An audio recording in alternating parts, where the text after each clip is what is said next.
بسم الله الرحمن الرحیم. نن زمونږ د نحو میر سبق نمبر 23 دی. نن به انشاءالله مونږ د اسم غیر متمکن قسمونه وایو. اول قسم به وایو مضمرات. مضمرات په اصل کې د مضمر جمع ده. د مضمر جمع چې ده کنه ده مضمر دا ضمیر ته وایي او مضمر څه ته وایي؟ ضمیر ته وایي. ضمیر د دې مضمر جمع بیا مضمرات راځي. د مضمر جمع مضمرات راځي.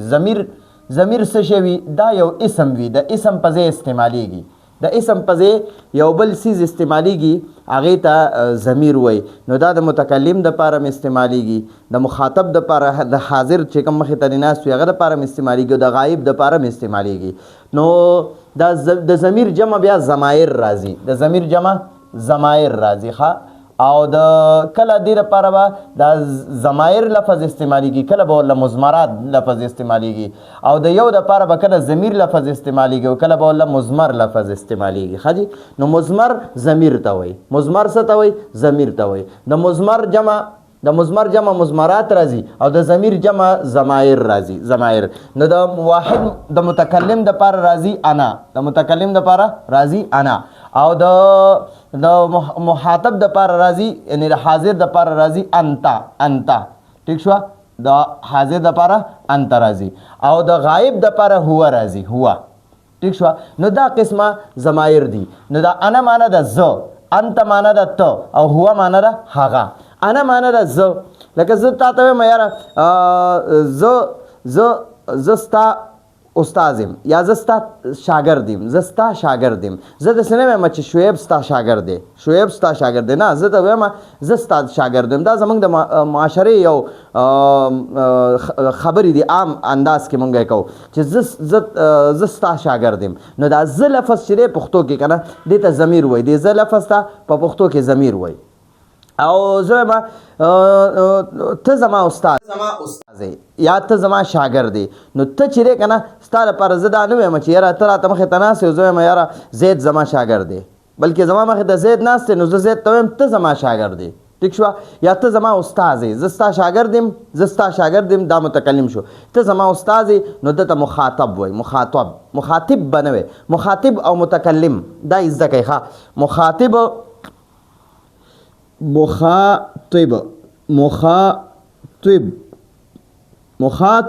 او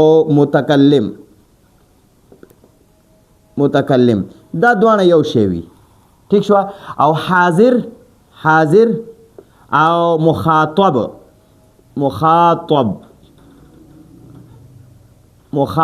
په طوا باندې زبر وګورئ. دې طوا باندې دا د زبر دی. چې کله په طوا زبر وي نو پوه شه چې دا حاضر مخې ته چې څوک ناست دی هغه یادوي. او چې کله مخاطب وي که نه، نو مخاطب او متکلم دا دواړه یو. مخاطب هم چې څوک خبرې کوي هغه ته مخاطب هم وایي او متکلم هم ورته وایي، او چا سره چې خبرې کوي نو هغه ته حاضر هم وایي او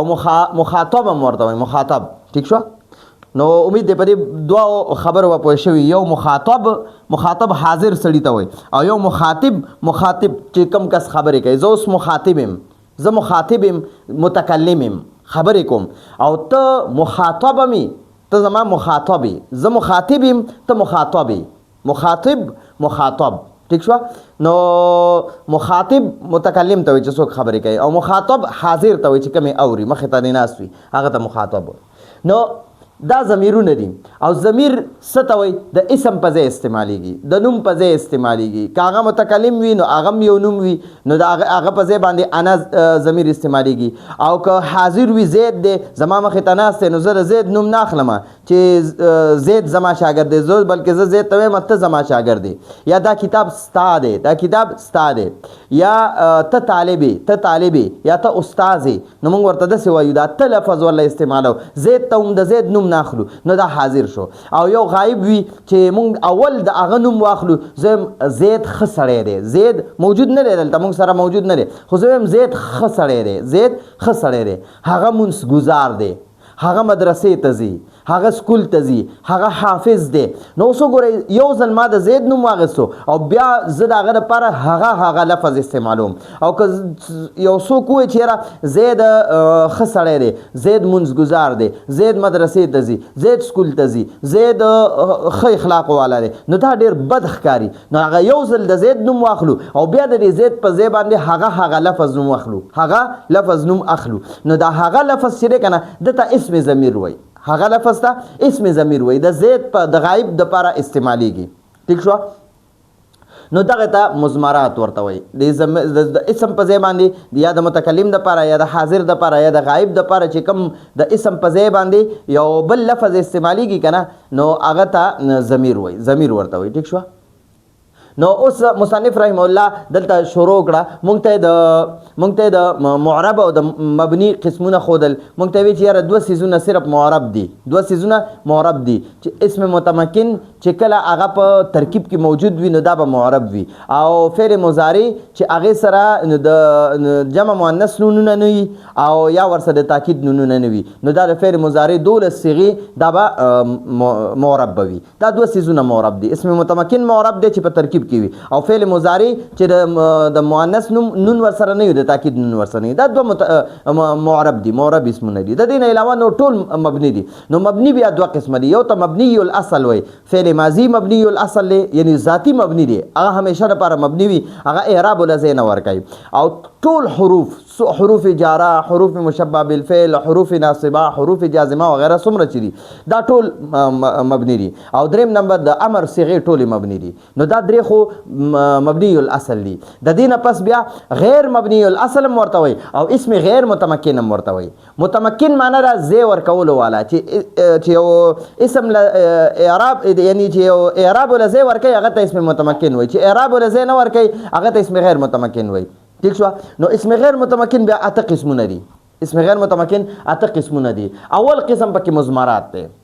مضمرات ته بیا ورپسې اسماء اشارات دي، اسماء اصوات دي، اسماء افعال دي، اسماء اصوات دي، مرکب بنایی ده، اسماء کنایات دي. نو دا اته قسمونه دي. اولنې قسمه پکې مونږ نن وایو اول قسم پکې دی مضمرات. مضمرات د ضمیر جمع ده، ضمایر هم ورته وایي، مونږ ورته ضمیرونه وایو. مضمرات معنی د ضمیرونه. ضمیر څه ته وایي؟ دا یو اسم وي، د اصل اسم په ځای باندې استعمالیږي. ٹھیک شو؟ دته د اسم نائب هم ورته وایي، د اسم نائب ورته وایي چې اسم موجود نه وي نو دا ضمیر به د اسم کار ورکوي. ٹھیک شو؟ بدان کې معنی ته پوه شه چې بدان کې ته پوه شه چې اسم غیر متمکن، اسم غیر متمکن هشت اته ته وایي، اته ته هشت وایي په فارسی کې. هشت قسم است، اته قسمونه دي. بدان کې ته پوه شه چې اسم غیر متمکن، اسم غیر متمکن هشت قسم است، اته قسمونه دي. اول مضمرات. مضمرات معنی ضمیرونه. مضمرات معنی ضمیرونه. چو لکه، چو معنی لکه، انا معنی ز، مونږ وایو په پښتو کې وایو انا معنی ز کنه، او په فارسی کې وایي من. انا من مرد و زن خزه او سړي دوانو دپاره. دا زه چې دی که نه زه نو ښځه هم ځان دپاره هم دا لفظ استعمالی، زه او سړی هم ځان دپاره دا لفظ استعمالی. نو انا معنی ده من په دې میم باندې دا به داسې وایي، ښه من به وایي. ٹھیک شو؟ انا معنی ده من معنی په فارسی کې من معنی ده زه. مرد و زن، مرد سړي ته وایي او زن ښځې ته وایي. مرد و زن د سړي او ښځو دوانو دپاره همدا انا لفظ استعمالیږي. انا د متکلم صیغه ده. او ضربتو دا هم د متکلم صیغه ده. انا دا مرفوع متصل مرفوع منفصل د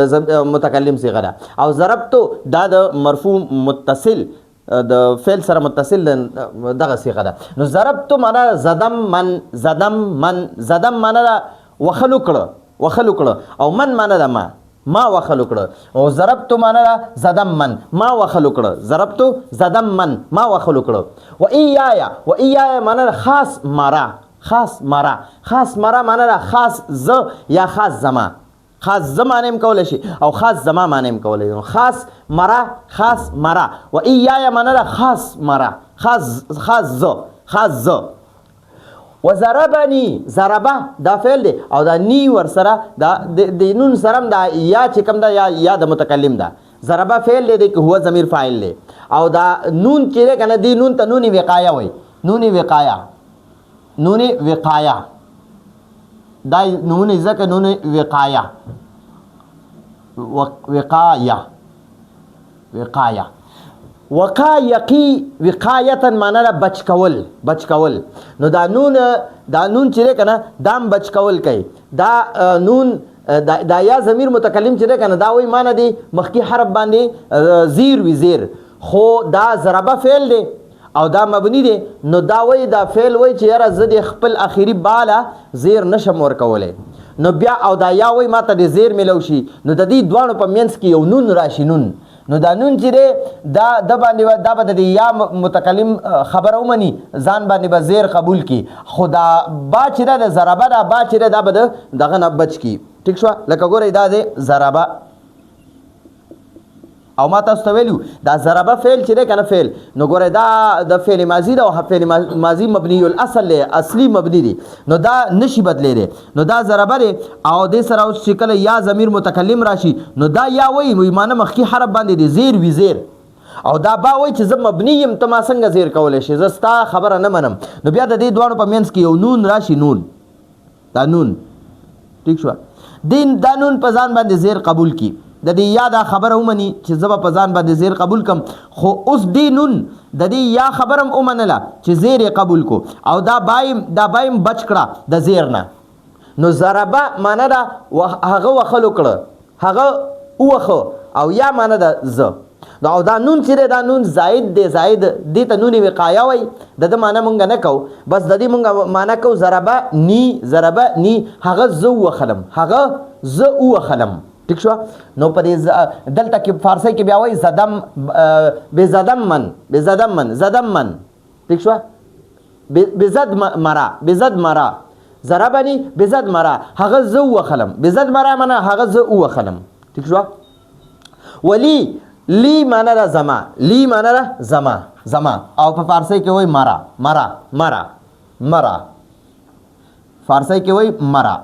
ٹھیک شو لی معنی ده مرا او مرا په پښتو کې وایي ز یا زما مرا زما ای معنی ده دا هفتاد او یا ته وایي 70 هفتاد معنی ده 70 ای هفته ضمیر است دا اویا ضمیرونه دي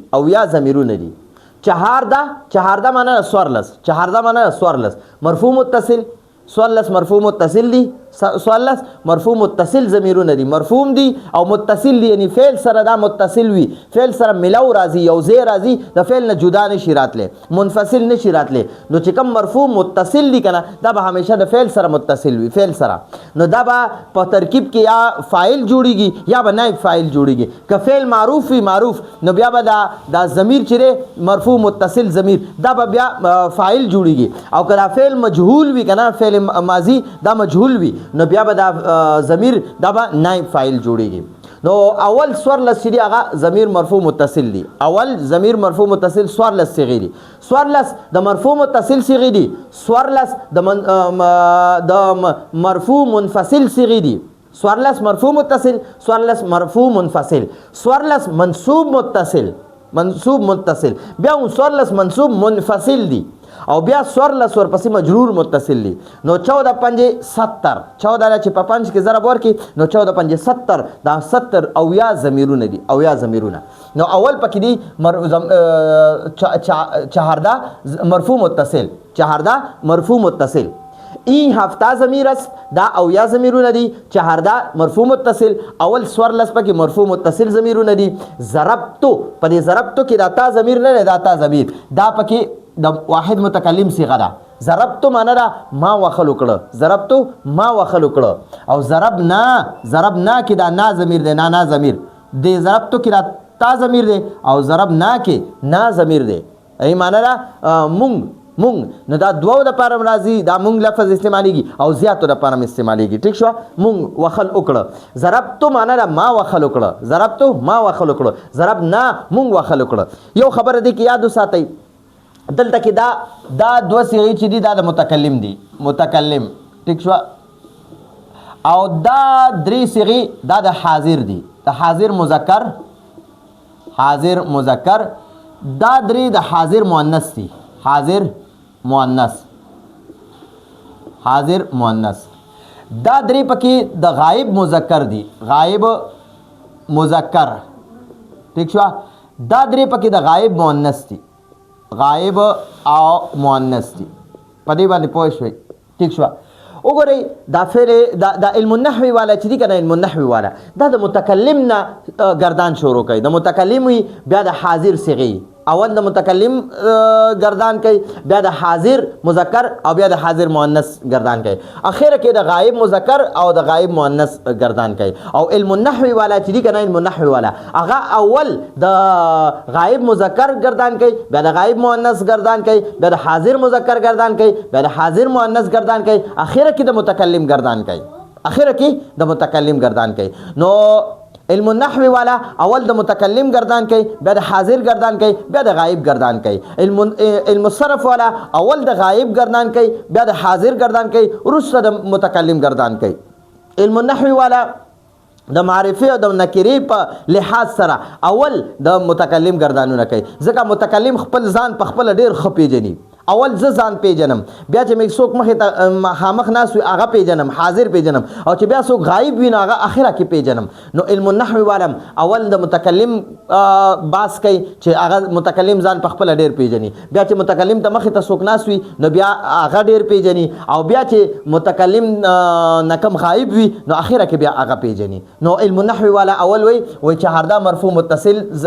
ضمیرونه دي سورلس ضمیر مرفوع متصل دي اول د متکلم دوه صيغې دي ضربت معنا ده ما وخلو کړ ضرب نه مونږ وخلو کړ ضربت اوس دا تا چې دا مذکر حاضر ده تا یو سړی وخلو کړ ضربت ما تاسو دوانو سړو وخلو کړ ضربتم تاسو ټولو سړو وخلو کړ ضربتي تا یو خزي وخلو کړ ضربتما تاسو دوانو خزو وخلو کړ ضربتن تاسو ټولو خزو وخلو کړ ضربا اوس دا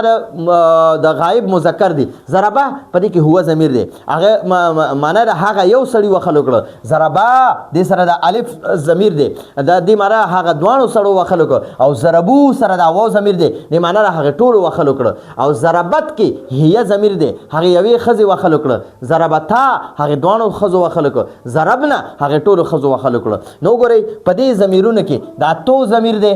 نا ضمیر دی دا تا ضمیر دی تما ضمیر دی تم ضمیر دی تی ضمیر دی تما ضمیر دی تن ضمیر دی پدې کې بیا هو ضمیر دی پدې کې دا الف ضمیر دی پدې کې دا واو ضمیر دی پدې ضربت کې هي ضمیر دی ضربتا کې بیا الف ضمیر دی او ضربنا کې دا نون ضمیر دی نو دې ضمیرونو ته دا چې کم پرې ضربه کې کم هو ضمیر دی کنه پټ دی امونږ ته نخکاری نو دې ته ضمیر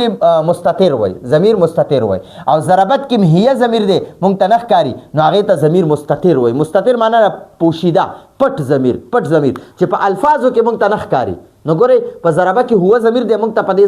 ضاد را با سره هو نخکاری کنه غایب دی هغه ته ضمیر مستتر وای او ضربت کې هي ضمیر دی هي ضمیر دا تا د مؤنث ته دا تا د مؤنث علامت دی دا ضمیر نه دی نو ضربت کې هي ضمیر دی هي ضربت کې هي ضمیر دی او هغه هي چې هغه ته ضمیر مستتر وای نو په ضربه کې وګورئ ضربه کې دا ضربه ده په ضربه کې په دې کې هو ضمیر دی هو ضمیر مستتر پوشیده ته وای ښا مستتر بنوي مستتر بوي مستتر ٹھیک شو او ضربت کې چې کنه ضربت پدې کې دا تا مؤنث نه ده دا تا د مؤنث علامت ده دا تا پدې فعل کې مؤنث علامت ده دا ضمیر نه ده پدې ضربت کې هي ضمیر ده هي دې هي تم ضمیر مستتر وای دې تم ضمیر مستتر وای ٹھیک شو نو په ضربه کې هو ضمیر مستتر دی او په ضربت کې هي ضمیر مستتر دی او دا نور ضمیرونه چې موږ ته کم دا تا دې ته ضمیر بارز وای بار موږ په پښتو کې ویل کا بار ز مطلب دا بار اوزا ٹھیک شو نو د بارز معنی چې ضمیر د فعل سره متصل دی خو موږ تخکاری په نظر راځي دی فعل نه بهر دی فعل کې دننه نه دی په ضربه کې دی فعل کې دننه پټ هوا دی او په دې ضربت کې دا په دې فعل کې دننه هي ضمیر پټ دی او دلته ضربت سره وګوره دا تا ضمیر ور سره ښکارا دی نو ښکارا ضمیر ته موږ بار وایو چې د فعل نه بهر دی الفاظو کې لیکل کېږي ټیک شو نو دې ضمیر بارز وای نو ضربت معنا ما وخلو کړو ضرب نه مونږ وخلو کړو ضربتا تا وخلو کړو ضربتما تاسو دوانو وخلو کړو ضربتم تاسو ټول وخلو کړو ضربتي تا یو خزي وخلو کړو ضربتما تاسو دوانو خزو وخلو کړو ضربتن نه تاسو ټول خزو وخلو کړو ضربا معنا هغه یو سړی وخلو کړو پدې کې هو ضمیر مستتر دی او ضربا تاسو هغه دوانو سړو وخلو کړو ضربو هغه ټول وخلو کړو ضربت هغه یو خزي وخلو کړو ضربتا هغه دوانو خزو وخلو کړه او ضربنا هغه ټولو خزو وخلو کړه ټیک شو نو امید د تاسو په دې باندې پوه شوي نو دې ته ضمیر مرفوع متصل وای مرفوع ورته وای چې حالت رفعی کې به وي دا به همیشه فاعل یا نائب فاعل جوړیږي او متصل ورته ځکه وای چې فعل سره متصل وي ملو فعل سره ملو وي د فعل نه جدا نه وي فعل سره یو ځای وي نو یو ځای ته ملو شوي ته متصل وای و 14 مرفوع منفصل او سورلس مرفوع منفصل ضمیرونه دي مرفوع دي خو منفصل معنی انفصال جدا ته وي جدا چې فعل نه جدا دي فعل سره یو ځای نه دي بلکې فعل نه جدا دي نو دا به په ترکیب کې یا مبتدا جوړیږي په ترکیب کې به یا مبتدا جوړیږي او یا به کله کله خبر جوړیږي نو انا معنا ده انا ز نحنو مونږ انت ته یو سړی انتما تاسو دوه سړي انتم تاسو دوه سړي انتم تاسو ټول سړي انتم تاسو ټول سړي انتی ته یو خزه انتما تاسو دوه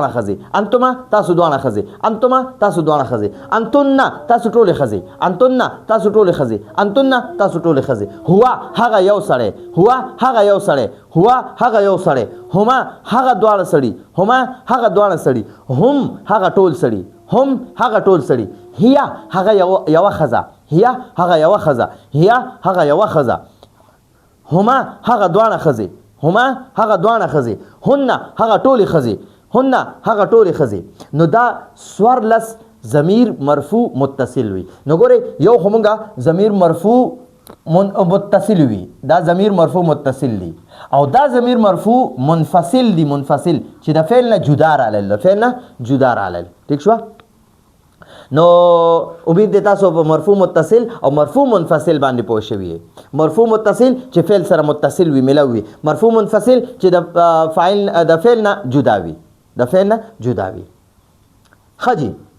اوس دی 14 منصوب متصل دا خو مرفوع متصل کنه مرفوع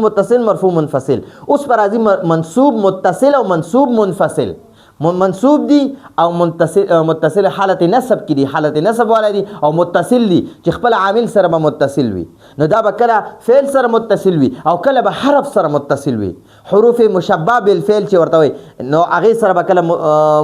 متصل وي او کله به د فعل سره متصل وي ضربه معنا هغه یو سړی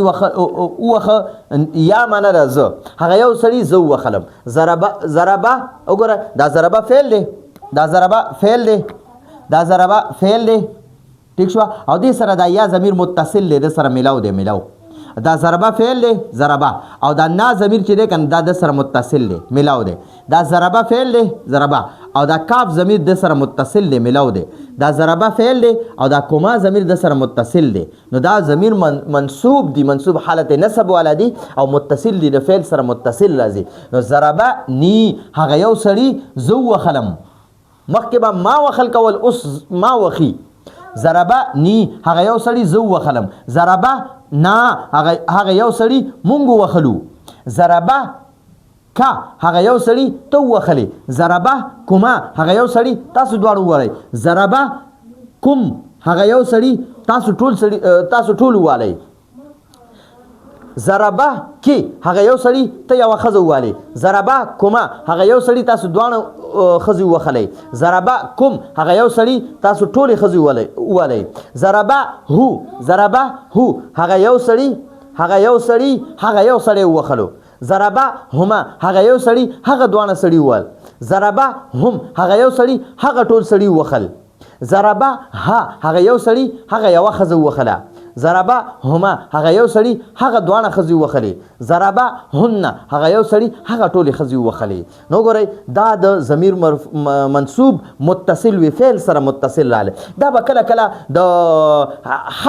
حروف مشبہ بالفعل سره متصل راځي لکه دا ضربه نی دی کنه هغه به ان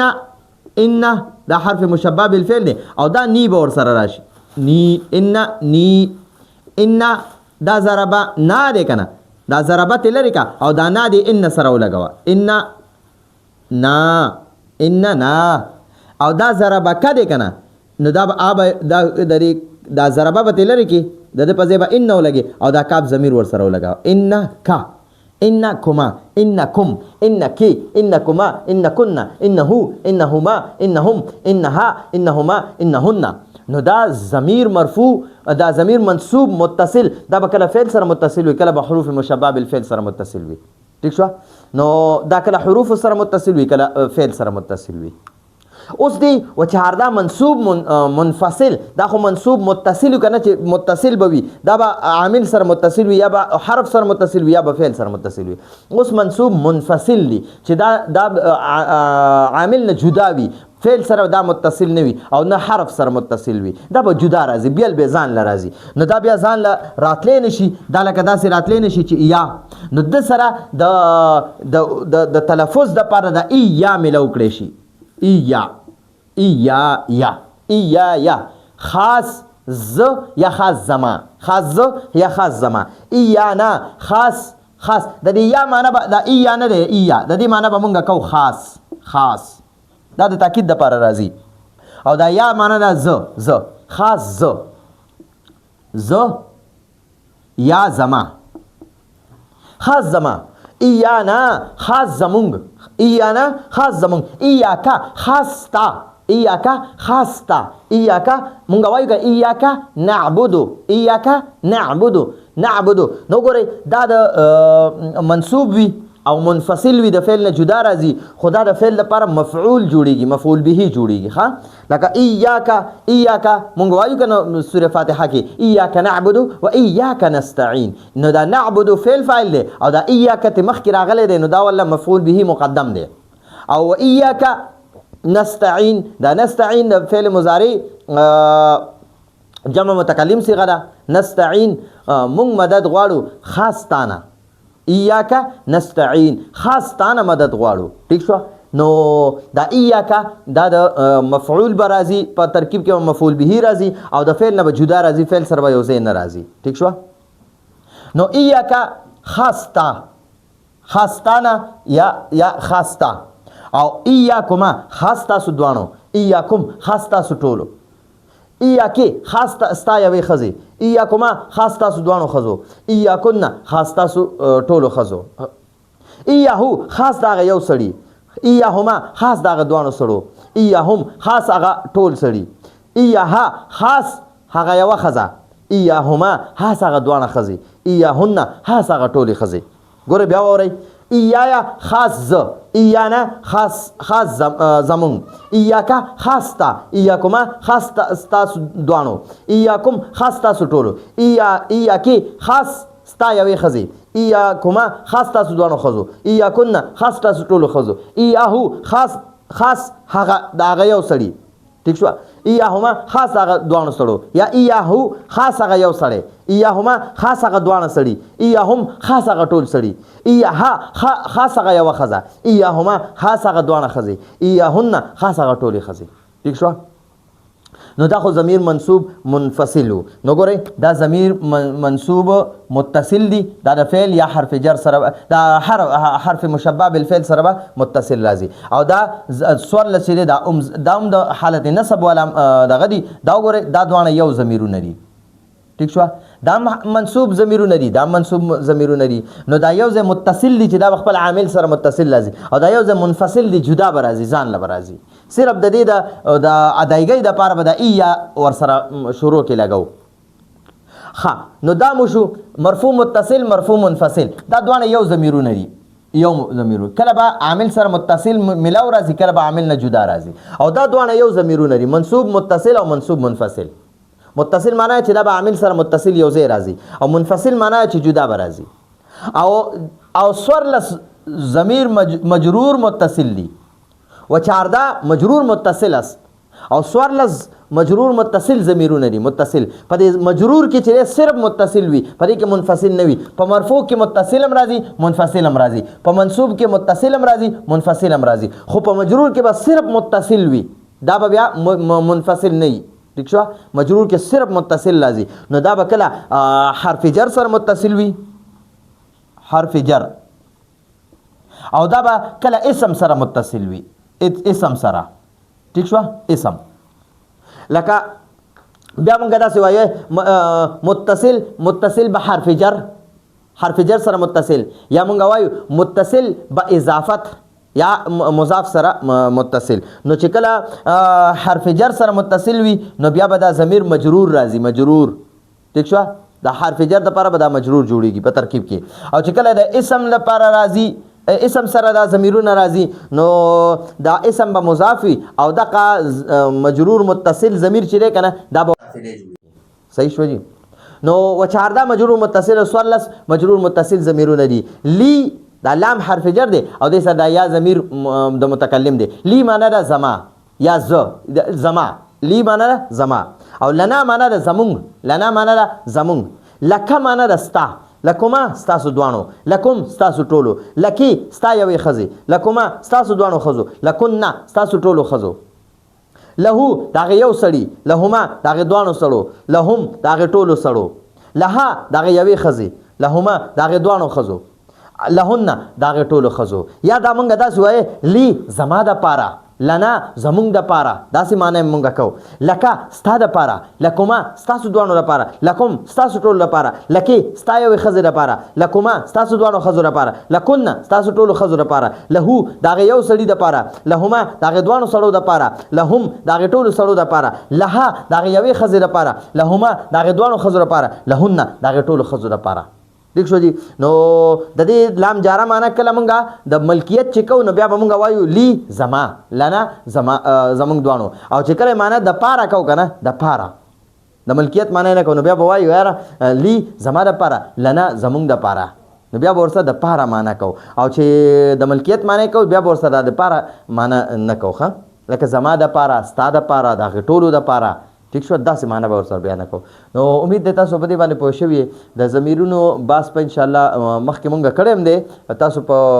دغه کې وګورئ په ارشاد الصرف کې ما ډېر تفصیلي بحث کړی د ضمایرو هغه هم تاسو کتی شئ په علم النحو کې هم شوی دی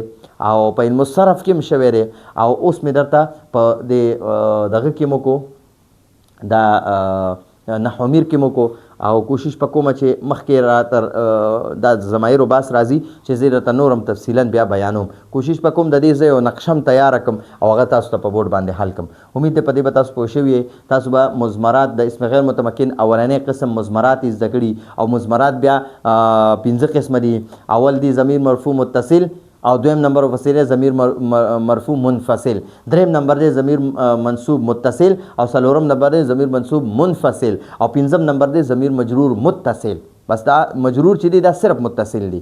ٹھیک شو دا منفصل نشي راتلی منصوب متصل هم راتلی شي منفصل هم راتلی شي او مرفوع چې دی دا متصل هم راځي او منفصل هم راځي نو امید دی تاسو په دې باندې پوه شوي او خپل خصوصي دعاګانو کې یاد ساتئ د دې سکرین شاټ واخلئ ځان سره ولیکئ او دوباره یو ځل واورئ انشاءالله په دې به ډېر ښه پوه شئ زموږ د نن ورځې درس و راتلونکي درس پر اجازه غواړو هذا هو المرام والله اعلم بحقیقة الکلام